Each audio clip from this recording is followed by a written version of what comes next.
I'm Matt Zach, I'm Seth Rutner. and this is the P1, P2 Travel Hackers Podcast. Welcome to the show, and I also want to welcome our special guest today, Sydney Ferris. Welcome, Sydney. Hello, thanks for having me. Of course, Sydney is our superb social media manager over at Disco Travel. She has absolutely crushed it and built our presence on socials from the ground up. We're going to hear so much from Sydney today on how she did that and how she thinks about building a social media presence. We have a lot to get to today. We're going to jump right into our first segment, Loyalty Limbo. We're going to talk about the shifting landscape of loyalty programs, especially airlines. This topic was kind of inspired by a recent New York Times article. In 2011, Delta was selling 14% of its first class seats. And now they're selling 88%. They just announced that, leaving just 12% for upgrades. And what we've been seeing is this massive trend towards loyalty becoming harder and harder to attain, particularly among the big three airlines. And just the spend requirements are nuts now. They used to be $15,000 to get Delta Diamond status. Now we have $28,000 in MQD requirements just to get that. Seth, the first thing I want to hear is, how are you approaching loyalty in 2024? Yeah, it's something I've been thinking about a lot. I'm actually currently trying to see if I can achieve a status challenge on United. So I matched my status with Alaska. So I needed to, within 90 days, I need to fly 12 segments and spend $4,000 basically on PQPs. I'll have 5 segments once I fly home for Christmas. So I need to come up with, I have 3. And I need to come up with 5 more. So I've been plotting a lot, but I think I want to make it happen because it would just be pretty sweet to have that platinum status going into 2025. How are you matching? Where are you matching from to? Tell us about status matches in general. Sure. So if you have a status on another airline, so in my case, Alaska, United wants, sometimes there's promotions where they want to entice you to switch over. And they'll give you the status and the perks for 90 days, but they ask you to fly a bunch of times during that. It's like a challenge, sort of to prove like, yes, you are a frequent flyer. And so if you meet the challenge, you'll get the status for all of the next year as a way to try to sway you. So United does this sometimes. They did it after like the changes you talked about with Delta, which were very unpopular. United saw an opportunity and they opened up the status match. The status match program is closed now on United. You would have had to apply before September, and then no one can really tell you like when they open or close, but it's a common thing. And there's even a website called statusmatch.com. So it's a good opportunity if you want to try out other airlines. And it's a good reason to keep status because once you have it, you can also match it. So once you lose status, it's harder to get back in the game, especially as you're saying new requirements with Delta, and United is actually also making it harder as well. You're gunning for platinum now, and you're doing this through status matches, but to do this organically is now almost impossible. I remember back in the day, becoming a Delta Silver and then a Delta Gold, and that was a really big deal. And in my experience, even just having Delta Silver status would get me upgrades pretty routinely to first class on domestic flights. And I actually felt Delta went out of their way to upgrade low status medallion members just to give them kind of a taste of, hey, this is what it could be like. And so I've been upgraded way more as a Delta Silver than even as a United Gold or Platinum member. But that's all changing. I think, what this article talked about in the New York Times is just about how popular lounge access and all these perks have gotten. And it's really watered down the benefits for other loyalty members. And so they're just making it harder and harder to attain. And now I think I was reading I think it was Thrifty Traveler, somebody saying they just counted the number of times they were upgraded amongst the staff between a silver, a gold, and a diamond medallion member. And it was like 0 out of 38 segments for a silver and like 2 out of 40 for a gold member. So is it really worth even chasing after any of this to start? Yeah. I mean, flying out of SFO, which is my hub, you're not going to get upgraded even with platinum, because there's so many 1Ks, not to mention global services. But when I'm flying home to Winnipeg, for instance, those routes pretty easy.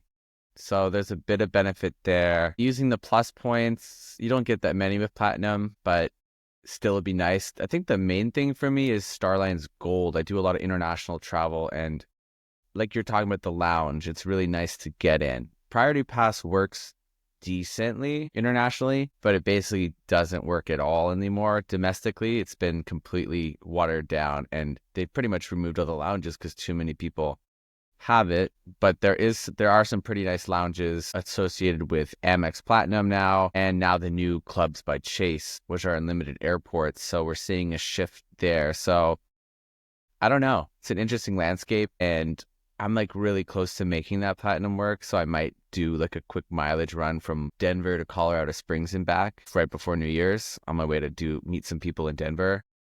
And that would probably get it for me. I don't know. I'm still evaluating. Is it really worth it? This is actually a bit of a throwback, Seth. Like, what is a mileage run? Why do people do it? And is it as valuable as it used to be? Yeah. And I guess, these days you could probably just call it a segment run, but a few years ago, you would earn status based on miles flown on the aircraft, but that's not really how it works anymore, at least with United. Now it's mainly about how much money you spend. It's all about money. So you used to just get the cheapest flight with the longest distance and routing you could and just sit down and just fly. And people would go on these mileage runs because they might be 1,000 miles short to reach that status. And like, okay, the year's coming up. I need to just do a mileage run and then I'll make the status. Whereas now you don't really need to do that. There's a requirement of segments and miles, but the segments are actually usually pretty easy to achieve. In my case, I need 12 segments within 90 days. So actually, I'm going to be short a couple. So if I do a round trip, I'll get 2 segments. The outside value you used to get from these mileage runs was that you could go, say, fly to Bangkok or fly to Singapore, and these really long international transcontinental flights would earn you disproportionate numbers of miles towards status. But now almost all of them basically grant status based on spend. So you can't, unless you want to spend thousands of dollars, it really kind of waters that down. So this is a bit of a throwback, and it's probably worth it during a status challenge, but I would say typically not worth it. One thing that I kind of a strategy that I've been using to approach loyalty in general these days is being an airline free agent. There's a lot of talk about this in the last couple of years after the pandemic. I know for me, again, United was my preferred airline, particularly when I was based out of SFO.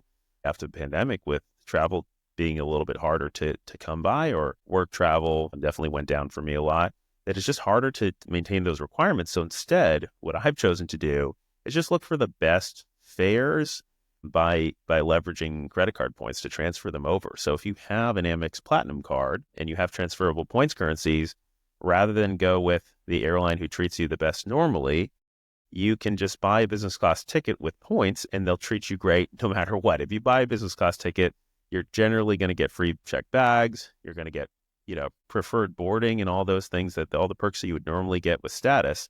So that's one way to kind of shortcut it. The one thing I would argue, though, is it's really nice to have the minimum level of status on an airline when you're flying them. So if you look at the bottom tier, for example, Delta Silver, United Silver, these are really valuable things to have if something goes wrong. And generally, they'll treat you a lot nicer. The airline will be a lot nicer to you if you have some sort of status with them. So it's not super hard to get those or to achieve those if you use some credit card spend or different perks. But I would argue that's probably the best way to guarantee that you'll be, you have like a floor of how poorly the airlines can treat you, because as soon as you don't have that, they will just treat you like garbage if you need to call them or you lose a bag. So that's kind of my approach. My thoughts are like, I want to get at least Star Alliance Gold, but I agree with you. Even the lowest tier is going to make a lot more difference if like anything goes wrong. Yeah, that's really interesting. Up until like this year, I think I've only ever flown United. So like I didn't even know what the other airlines were like. And they're all like pretty good. The ones that I've flown on, they're not that different. But like I never thought about like how the treatment would change between them, let alone like change based off your status level. So that's definitely something that I should probably start working towards, is like build a little bit in each one, so that when don't have the privileges that I have right now, I won't have 0 in every other airline. And honestly, one of the easiest shortcuts is just by getting that airline's co-branded card.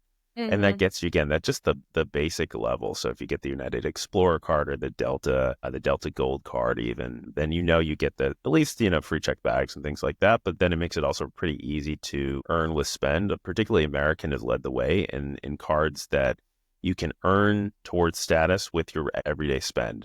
And that's been a big shift, that you can literally sit at home and earn status, which is something you couldn't do back in the day.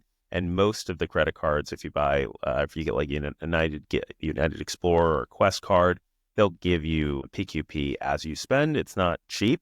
You have to spend, $50,000 maybe to earn the lowest tier status. But if you just put all your spend in that airline, it's doable. And so that's one way to do it. And Seth, are you considering, after you do this status match, are you United going forward, or how are you going to play it after this? Based on SFO, United just makes sense. Yeah. There's no way around that.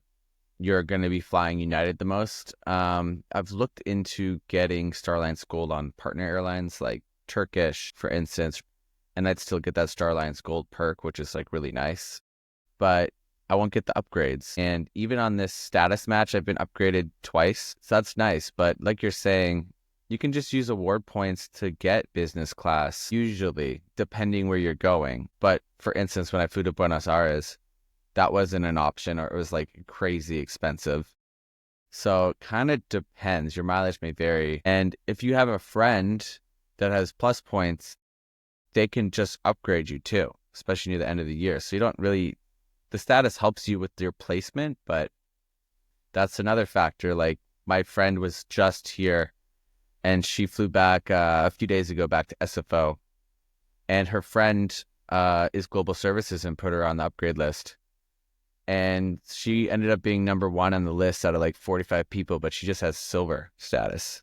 And so she ended up getting it on the way back. She didn't get it on the way here. And so it does really illustrate the point of like, do you really need it at this point? The value is tenuous, but it is nice to have it. Talk about plus points, because that might not be familiar to most folks. Yeah, plus points is a currency that United has for upgrades. So the way United does upgrades is like sort of generous. So you can still apply for a CPU complimentary Premier upgrade domestically. And I think they even automatically put you on the list. So they're filling those seats. You don't need to spend this currency, but domestically, you can spend these to try to get a better spot. Actually, haven't used it domestically, but the main value for me is if you want to fly Polaris, international business, you have to use plus points to put in for an upgrade. So you have to use this currency. I used to be an elite on Air Canada, and they have a currency called E-Upgrade, or E-Ups is what we call it. And if you want an upgrade, you have to use it. So it's not like United where you could still get upgraded without spending this imaginary currency that they give you X amount of per year. You kind of just have to use that. If you don't have any E-Upgrade points, you're not getting upgraded. End of story. So that's pretty much what plus points are. They expire usually. And then, so once expiry time is coming up, people are more generous with it, giving them away, because it's a use it or lose it.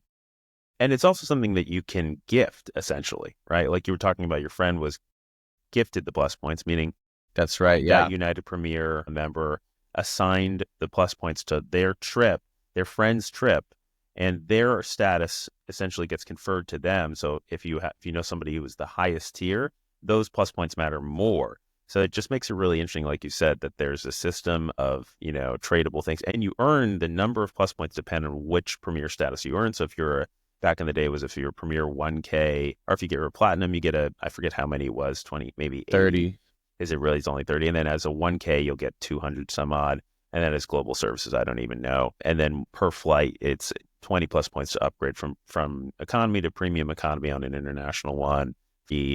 From premium economy to first, or 80 from economy to the first class. And yeah, you can kind of game it a little bit, but it seems like these things are just really hard to use. So your strategy is going to be try to get this mileage run done, get that United Premier Platinum status going forward for the next year, and then your gold coming out of SFO. I think that's a strong one. I'll probably still need to rely on the generosity of friends. Fortunately, I have some that have higher status, but if you want to get upgraded, if I was a silver, I probably wouldn't make it on the plus points list because you'd be prioritized lower. So I don't know. It's a hustle, and maybe it's not worth it, but it's pretty within reach. It is absolutely a hustle. And that's a perfect segue to our next segment, where we're going to be talking about social media strategies, which is also a hustle and a bit of a game. And we have the best hustler, so to speak, to talk about this on the program. We have Sydney, who has built Disco Travel's social media presence from scratch. And I literally mean we had nothing. We had no followers. We had no content on Instagram, on TikTok. And she's created not only a following, but also just this really robust portfolio of content that we now have to draw from. And it's just building on itself. It's like the snowball that keeps collecting momentum as we go. So Sydney, I guess the first question I have for folks who are listening or starting a business, how do you deal with this cold start problem? What do you do with an empty page, an empty grid on TikTok, an empty grid on Instagram? Where do you even start if you don't know, if you haven't had anything yet? Definitely the first start would be to have a defined brand. For us, we didn't already have brand colors, stuff like that, to where you have a brand feel, because you want to present a unified front to the public so people recognize your content and know when they see it, they remember, oh, this is Disco Travel or whatever brand it is. So the first step would be, before you start putting content out, think about what you want that to even look like, because that will make your content way easier if you have a brand package already in the back of your mind of, okay, this is what we want it to look like. Now, how do we do that on social media would be the next step. And that step is the fun part, and it's not necessarily, shouldn't be scary. I think AJ Matz and our co-founder, he always kept saying, okay, this is a good thing that you don't have a lot of people, because nobody's gonna be critiquing you, or nobody's gonna be like, what are they doing? You totally have a clean slate, so don't take yourself too seriously. You can throw everything at the wall, basically, see what sticks, and continue evolving as you go, because social media is so ever changing. You're gonna have to continue changing your tactics, whether you do good or not. So just being open to changing.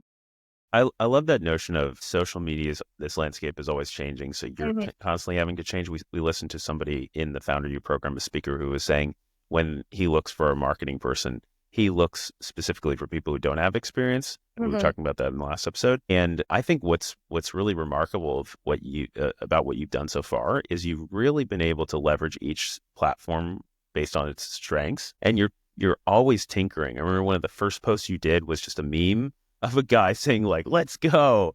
And you were really excited about that. And then you were trying things like, you were trying the swipeable carousels on TikTok, which had just come out. It's not like what you would think of as a TikTok trend. And yet that, you played with that and you experimented with that. And then you've tried these kind of grid videos. What are some of the lessons that you've learned over the course of, say, 6 months doing this, about what has stuck, what has not stuck, and what has really resonated with the audience? Yeah, so I think rule number one is you have to be having quality content.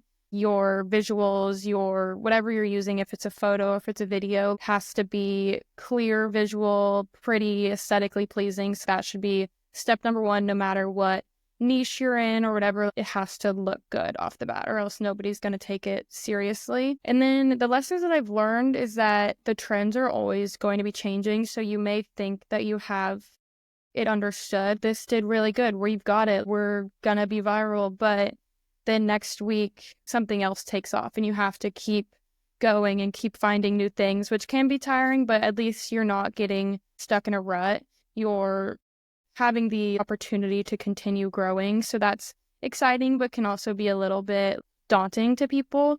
But like you were saying about the swipeable carousels on TikTok, things like that is something that you can see in trends or just through trial and error, where depending on whatever time that you're posting, Instagram or TikTok may be putting out more grid posts rather than reels. So there is some sort of like science to it, where at one point TikTok was really promoting the swipeable content. And that's something that you'll just have to learn. They don't really tell you, okay, now we're going to be promoting this to our algorithm. So Mm-hmm. it's kind of a little bit of guesswork, but there are people out there who will say, okay, now the algorithm has changed and what's important is saves or sends or likes or stuff like that. So you have to gear your content to what is being put out right now and how does that apply to our content. So on our TikTok, I did an itinerary one at the very beginning before we even had the name Disco Travel. And it was just save this for your next trip to Costa Rica. And it's the swipeable content rather than a video.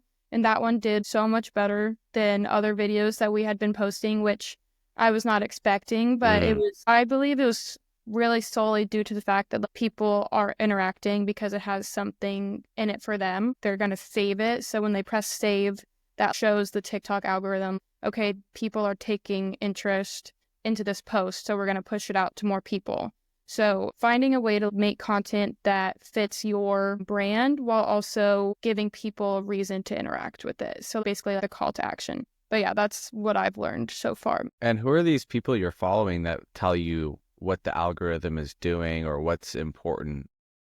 Yeah, I don't necessarily really follow anybody that says that because I don't fully think that they know what they're talking about. They may have an opinion, but I think it is an opinion. So you kind of have to take everything you see with a grain of salt.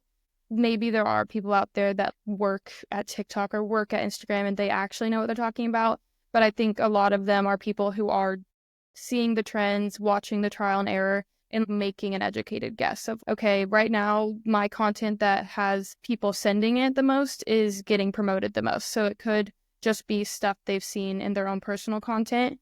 But Matt and I have talked about in the past that there's definitely some accounts who could be promoting false narratives, false hope, where they're just wanting people to interact with their content. So they're saying what you want to hear, basically. Oh, here's your quick fix to go viral on social media. And people are obviously going to comment, tell me your tips and tricks. So you kind of have to be careful about what you're believing. So you got to see it and then be like, okay, I'll try it out, but maybe it won't work. Maybe it will. So we get bombarded by all of these, like our entire feed in our TikTok and our corporate TikTok account is other content creators who are pitching like you said, a quick fix to go viral. We just follow our 5-step plan, and it's so dubious. None of this stuff.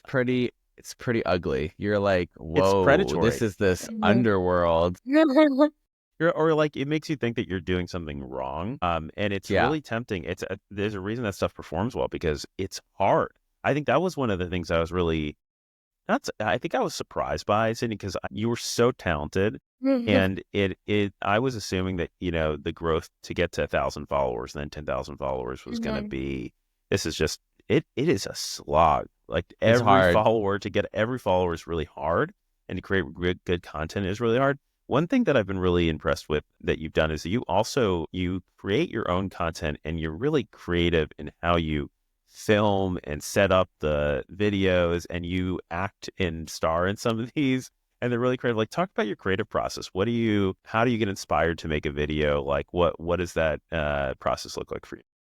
Yeah, so growing up, I've always been pretty creative. Art class was always my favorite thing. I even did theater for a year and choir. So there's a little bit of artistic side to me, which is why I went into marketing in the first place, is because that is a little bit more creative than other sides of business. So I think that I've always had that in the back of my mind.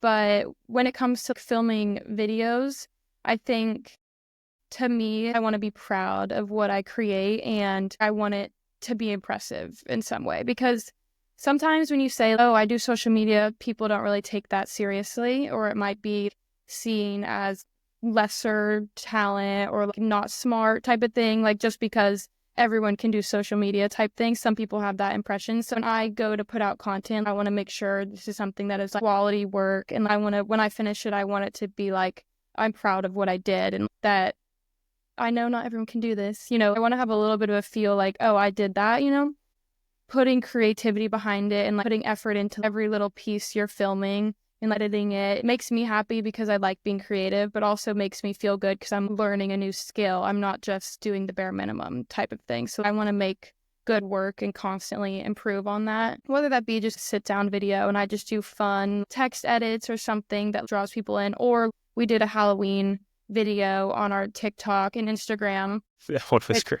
Was really fun. It was basically just like a funny skit where it was the beginning of a scary movie type thing, and you open the door and it's a notification that you've been downgraded. So I wanted to play on the idea of what would be a travel hacker's worst nightmare type thing and make it Halloween themed. And that was really fun for me to come up with and just get to do whatever my mind thought of. So I love the creative liberty and how there's not really any limits. You did that in under 24 hours, by the way. You Yeah. pinged me. You were like, hey, I want to film a Halloween video. I was like, yeah, awesome. Go for it. And you ideated it, filmed it, edited it, got it out there. And that blew me away. Well, one other thing that I was really impressed by is like early on, I think we had this conversation where you said, we talked about going viral or like, maybe we could get a quick win that would get us a lot of followers. And you said, I want to put in the work. I don't want to take shortcuts.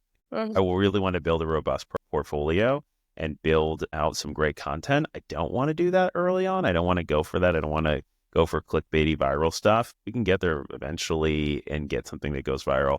And you've been really intentional and every day planning out you have a content calendar, all these things. Yeah. To talk about maybe what that means for you, because you're incentivized on how you grow our following. Yeah. What does it mean to not take shortcuts for you? Yeah, I think what I mean by that, and it also has different layers to it, but one of the things that I mean by it is there's a lot of people, those accounts that we talked about, who kind of capitalize on people's interest in certain things like growing followers or earning money. And so there are ways to be clickbaity, but does that reflect well on your product as a brand? Will people want to trust you? That won't lead to long-term followers or users of our app. I want it to seem professional, along with, you've probably all seen the people who are daily vlogging and they're like, what's up, you guys? They have this really kind of annoying, cringy aspect to them. And they do well. They have millions of followers, but when they sit down at the end of the day to go to bed, are they thinking, oh God, that was embarrassing? Or, I just want I want to be myself, and I don't want to create this front of, oh, everyone's gonna be so entertained by this and so out there and crazy. And whatever, maybe they do feel success and maybe that's how they actually are in real life. But there are certain things that I don't want to be seen as that on social media, because at the same time, this will stick with you for however long social media is around. So even with my own personal account, I want to look back on it and not feel ashamed or embarrassed. Same with a business. We don't want to 5 years down the road have this successful business and then have these videos that are still around that maybe make people have like a bad impression of our business. So trying to find the balance of like keeping it fun, but also we want to make people trust us type of thing. What do you think of Ryanair's social media presence? I actually kind of like theirs a little bit. I don't follow them, so I don't see everything. Are they the ones who did the jokes where they would make fun of their passengers? Yeah, they do a lot of faces. They've had a lot of success with having like really kind of edgy social media content that's pretty funny, but kind of like a page out of Wendy's book. I think Wendy's Twitter was like really edgy. So they're still at it. It's entertaining content. Yeah. I don't know. I actually love Ryanair, to be honest. That's my hot take, but I've never flown Ryanair, but I think their content is unique, which is key to being successful. So you have to respect that they're doing something way different than any of the other airlines. They're not taking themselves too seriously. But I do question some of the times where they post a picture of one of their passengers and it's like, do they get their permission? Is that person going to fly Ryanair again? I don't know. I do kind of have a question in the back of my mind of like, I don't know, that seems kind of scary to post, but I mean, it's their choice. Probably all staged, I would say, but that's what I was thinking. I was like, there's no way that they're just taking a picture of somebody and posting without their permission. That seems like they're opening trouble for them. I think it depends if you're in a public place, but airports and stuff, I don't know. I'm not a lawyer. Seth, how are you going about building a social media following for Avasquatto? Do you have somebody who's working on this? Do you have a Yeah, Sydney? Well, you can't have I a Sydney. do. You couldn't possibly have somebody as good as Sydney, but yeah, what's your strategy? I have someone working with me. She's really great. She's a social media intern from the University of Western Ontario, where actually my brother went as well. Her name's Alize. She's great. So she's doing a 3-month term with me, and she's almost finished her term. I'm hoping she'll come back and work with me. So if she's listening to this, we'd love to have you back. But she's a student currently. She's 20, and she's really just kind of made it work and has been hustling, making nice content. I made a job post on LinkedIn Jobs, and I kind of just sorted through and hired a social media intern. So it's been nice working with her. I've been kind of hands off, and she just works with our designer, and we've been playing around with stuff, and I've been showing her like Facebook Ads Manager, which honestly is new to me as well. So it's kind of fun learning experience. I do really wish I had more time to spend on the marketing with her, but I'm also, being a solo founder, I've been like really busy with engineering as well, as we're getting ready to release a new feature where you can make bookings. So you could book an activity, book a ziplining trip, book snowmobiling tour, and then a fast follow-up with accommodation. So massive feature. It's almost out, but there's a lot of little things, especially dealing with like taking people's money, processing payments, refunds.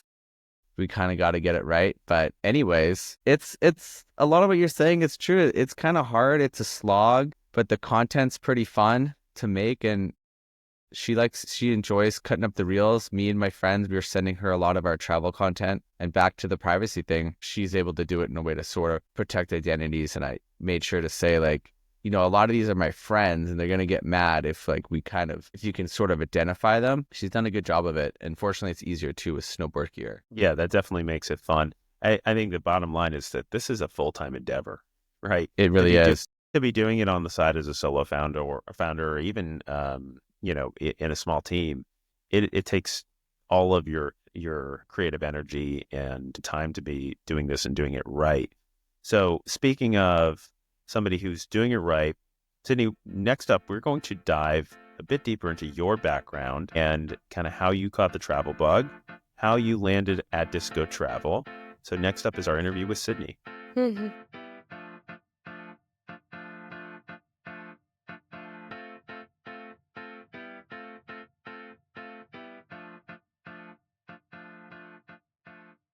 Sydney, okay, I want to start with how we met. So the story is actually that I do a yearly talk every year at Texas A&M in a data visualization course. And this past year, I did it kind of under the guise of starting a business and some lessons that I learned along the way. And at the end, I kind of invited anybody who was interested in travel, interested in building new things and building businesses to come up and talk. And Sydney, you were one of the people who came up and talked to me. And I vividly remember you saying, I'm really into travel and I have a travel account on TikTok. And I thought, oh, that's cool. And what I didn't realize is that you had 25,000 followers in your TikTok account and that you are a travel enthusiast at your core. Talk to us about your journey as a traveler and your journey to become Disco Traveler's social media manager. Yeah. So my journey as a traveler. So like I said, my dad is a pilot. My whole family on my dad's side is actually aviation nerds. My grandpa was a pilot for Delta, I think. And so my dad grew up having free flights too. And then my dad's a pilot, my uncle's a pilot, my cousin's a flight attendant. Then my other cousin married a pilot. So we have a lot of pilots in my family. But my family's actually not that adventurous. I did not grow up really much with all those pilots. I know. We did a lot of the usual trips. My aunt lived in Florida. We would go visit her 3 times a year. So we flew a lot, but it was to the same places every time. Or we would do one trip a year. But my parents are not super adventurous. They would probably say that I'm the wild child that they have to worry about. In college, I'm now 22. I've graduated college, but in my, I think, junior year of college, I started dating this guy, Jackson, who I'm still dating now, and he's kind of a crazy traveler. He's been to a ton of cool places, and he kind of showed me the whole adventure side of travel and ignited that within me. So we started dating, and within a week of us dating, the next week we flew to Paris on the weekend in the middle of the school year too. So we just missed 2 days of classes. So it was kind of crazy. But so that was kind of like the start of it all. And then that winter, we planned this big 2-week trip to the Caribbean. We went to, I think, 4 or 5 different islands. We went to St. Lucia, Martinique, St. Vincent, Bequia, and the Tobago Keys. And that was really exciting. I'm a very big beach goer.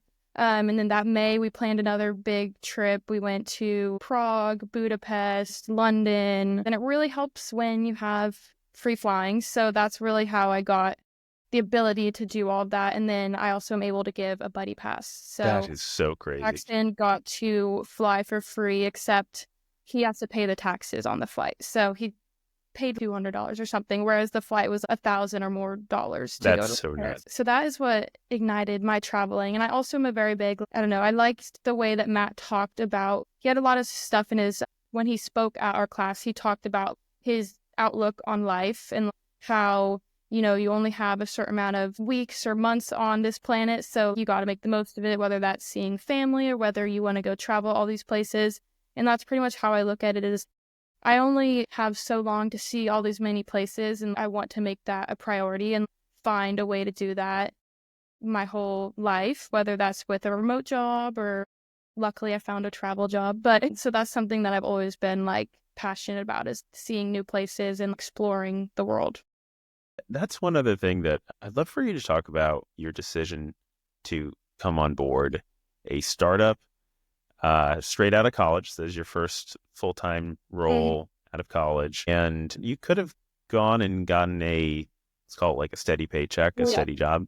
And you took a risk by joining this company. And I remember us having those conversations early on. And even you talking about a conversation you had with your dad as a pilot, just being like, hey, what is this thing? Want to make sure you're, and what went into that decision? How have you, like, looking back on the decision, how are you feeling about it now? And like, what advice would you give to other seniors, you know, at A&M who are taking that course and thinking about what to do next? Like, is this something you would recommend doing? Yeah, well, I had an internship my whole senior year of college. It was a remote internship with a good company, and they also offered me a position after college. And I, like, part of me, like, my heart wasn't in it. Like, I knew it was a good job, like, it would pay well, but like, it just wasn't really what I was wanting. And so I was kind of exploring other options, and that's when I met Matt, and his discussion in our class like really like spoke to me, and I felt like it was perfect because it was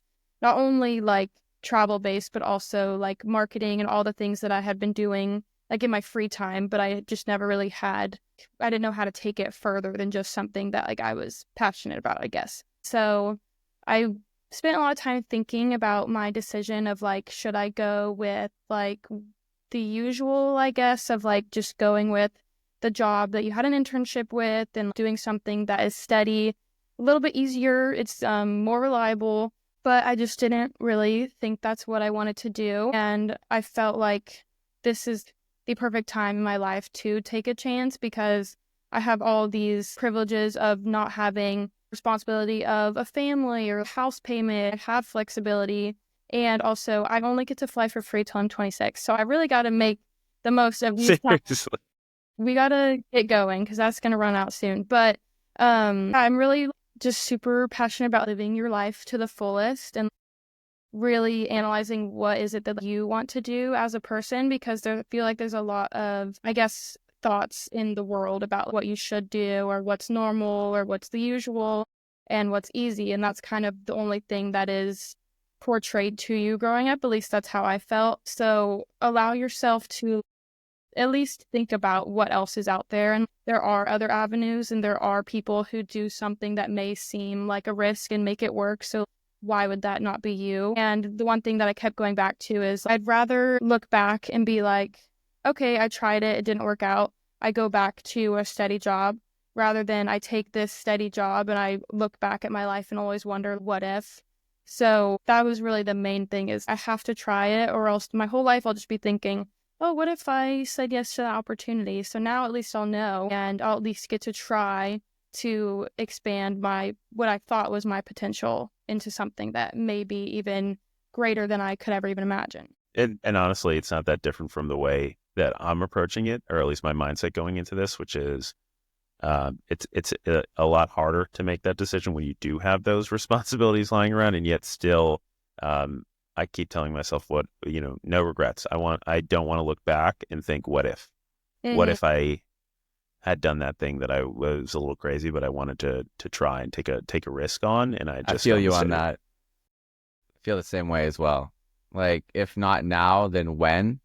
Mhm. Absolutely agree. Sydney, can you tell us about what has been your favorite campaign so far of this wild journey, or like favorite post, favorite thing that you've done, and why? That's a good question. Having to think back of all the posts that I made. I really like the 3 series posts that we put out that was like the disconnect, discover, rediscover. And so it was basically playing off the word disco and all the different things that disco travel represents. And I created 3 videos that were supposed to reflect the feeling that you would get from discovering new places or rediscovering who you are, or just discovery in general and disconnecting from like your reality, which is what like I feel like travel can help you do. And I really like that because I like making videos that make people like feel something. Like I want it to feel important and like make people when they're watching it like reflect back on themselves. And I think that's important not only for like what I like, but also for making people want to get involved in our company, because you can watch a video and just scroll past it. But if you watch a video and it makes you feel something about your own life, maybe hopefully that's a good feeling and you'll want to feel that again with travel. So that's been my favorite series just because it's makes me feel good about it and it's something that I'm passionate about as a person. But second to that would be just all the fun travel videos and like compilations that I've been putting out recently, where it's like more of like a fast-paced, upbeat video content that just like aims to inspire people to travel and like how can I live a life like this. And that's been super fun because I've been going back and looking at like all my own old videos of stuff that I've done, and I'm lucky to have a ton of friends who are also very big avid travelers, and I just reach out to them and I tell them, hey, I'm wanting to make this video. Like, you have anything that you would want to put into it? And obviously they're very like willing and they love seeing the content. So they'll just send me whatever they want. So it's been fun to put all that together and like, just like reflect on all the travels. It makes me just myself just want to travel more. So I hope that's what it makes other people who watch it want to do. It's awesome. We'll put the links to the show notes, particularly to that 3-part series, which I also love. I love the retro vibe that you added to it. I would love for you to actually also talk about your most recent campaign. So Sydney has started, and this is entirely ideated by Sydney, executed, and I've been blown away about the brand ambassador program that you're building for Disco Travel. Talk about how that idea came about and what the latest on that is. Yeah.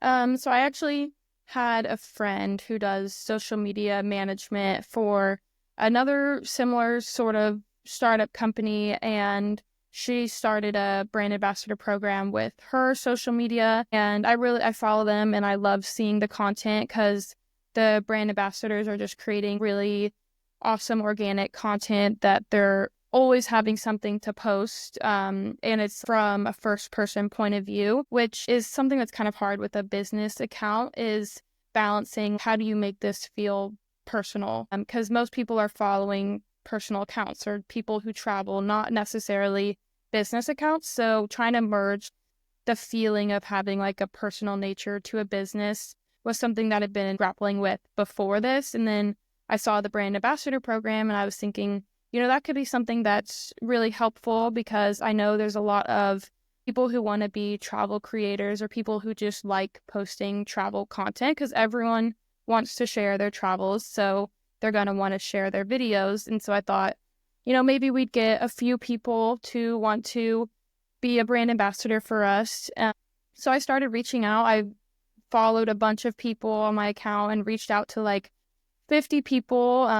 Maybe like 10 of them got back to me, and then 2 of them agreed from that.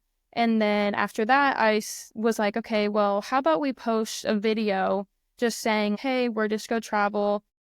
we're looking for brand ambassadors. If anyone's interested, or if you know anybody that's interested, comment, whatever, I'll take a look at your account. I was thinking it will probably do semi-well, just because I know that when there's something in it for people, they're going to want to interact with it. And I've seen similar things like that do well on other accounts.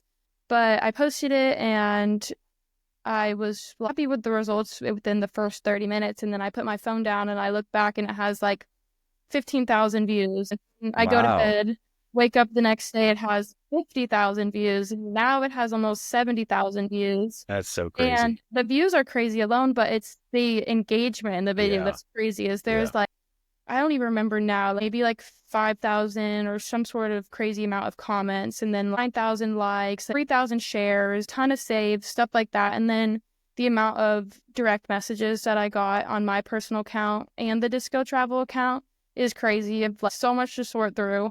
And it gained Disco Travel's TikTok, like, we I think 10x'd our following. Yes. Yeah, Nice. basically, again, this is something that you've been building for 5-6 months, and we had in the neighborhood of 80 or 90 followers, and overnight we essentially went to 800. And our Instagram originally had more followers than our TikTok. It was at like 200. Our TikTok was at 50, and now TikTok is far surpassed our Instagram followers. But that was just so cool, and there was a lot of people commenting like, oh my god, this app sounds so amazing. So it's interesting because we'd been posting about Disco Travel all this time, and we got some good traction, but there wasn't that many people commenting. But then we post this one video that's, the intention behind it is the brand ambassadors, but it also has the undertone of promoting Disco Travel, and that got to people a lot more than any of the other posts that we had done. And it's also exposed us to the whole niche of like the travel community on TikTok, which is really important because that's who we're trying to target. So now I've gone through all my emails. I've gotten almost 400 emails now of people wanting to be a brand ambassador. I've narrowed it down to about like 50 or something now, and I'm going to go back through that. But it's been so exciting, and it's really fun to just interact with people who are excited about our app and excited about travel. That's really cool. It seems like you've really executed super well on the building this program and making it, enticing for people to jump at the opportunity, obviously based on the response you've received. It's been very rewarding and very fun. It was also hard because when you have, let's say, a big business who has a whole marketing team, they probably have 10 people on their marketing team, one person doing content creation, one doing social media management, one doing influencer outreach. So I kind of had to take a breather from the content creation to step back and look at, okay, we've been doing this content creation. I'm proud of the work that I've been putting out, but we're not growing like as fast as I would like to be. So like, you kind of have to like step back and take a pause on that and think like, what strategy could we put in to change that? And so that's when the brand ambassador program kind of came up, was when I took a step back from the content creation and like thought about like a real strategy on paper and then put that out. And I think that it did well. And I think that was a good idea because it can get kind of monotonous and overwhelming to try to do it all at once. So sometimes if you're just one person doing all of social media, you kind of have to take a breather and reevaluate a little bit. And we had a conversation maybe a couple weeks or month before that where I said, Sydney, you are one post away from catching fire or just blowing up. And it's just a matter of time. Like, I know the quality of your content and the thought you put in, and you took a pause on kind of posting at that regular cadence that you had been.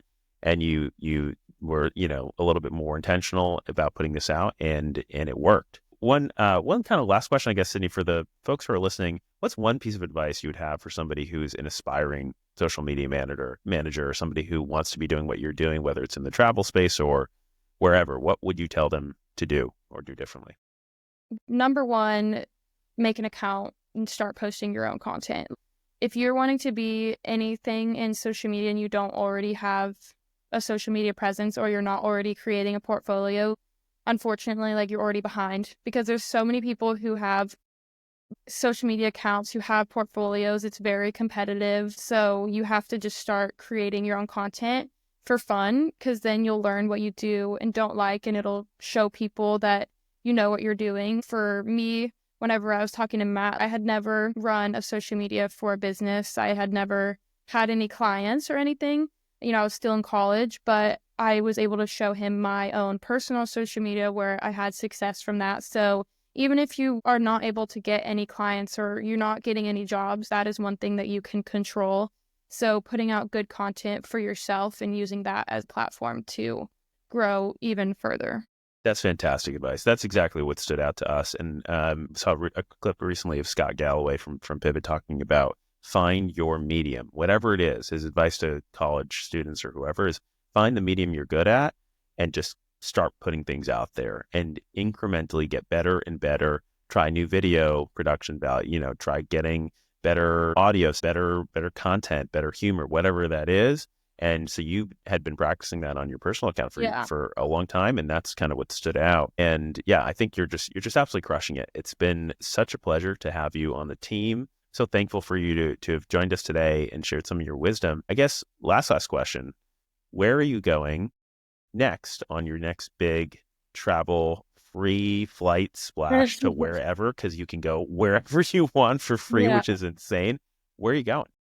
Okay, so one boring answer, then one fun answer. So where I'm actually going next is I'm going to Florida tomorrow. But it's not as boring because my dad's the pilot for the flight. So I'm going to get That's so cool. on his plane, hopefully, if I get on. And then fun answer, I haven't planned anything yet, but I've really been obsessed with like Lapland, Finland. I want to go there at some point. I want to see the Northern Lights. I want to go on dog sled and all of that. So I really want a snowy adventure. That's my next goal. What's the route to get to Lapland? I don't even know. I'm just going to go wherever it is. Just going to take the flight and end up there. And by the way, when you say take the flight, you literally just show up at the airport, get on the standby list, and hope you get on the flight. This is how you do this. Yeah, I think of it almost like a game, which you can think of travel hacking like a game, but I have all these travel hacking tips that are not helpful to anybody else that isn't on standby because it's all based off of standby type of flights. So you literally just put your name on the list on the computer, and then you go to the airport and you watch the numbers, you see how many seats are open, and then you see what number you are on the list because there's other people on standby who might have more priority than you. And then you go to the airport, you sit there, you wait for everyone to board, and you're just holding your breath hoping that they say, oh, you got a seat. But it's actually really crazy. One time I was even boarding the plane and someone who was almost missed their flight comes on and I had to get off because I had their seat and they had priority of me. So it's so brutal. Remove you if someone comes up that has your seat. Even when your dad's the pilot? Yeah. No, that happened. I got stuck in Denver and I was supposed to be on the plane with my dad and I had to just go home. The life of a child of a pilot. That is so cool. Sydney, it's just been an absolute pleasure to talk to you today. Thank you for joining us on the pod. Enjoy your trip to Florida and tell us when you get back from Lapland. We want to hear all about your adventures and standby fun. It's been great chatting today. Thank you for listening to the P1, P2 Travel Hackers podcast, and we will see you on the next episode. Thanks, everyone.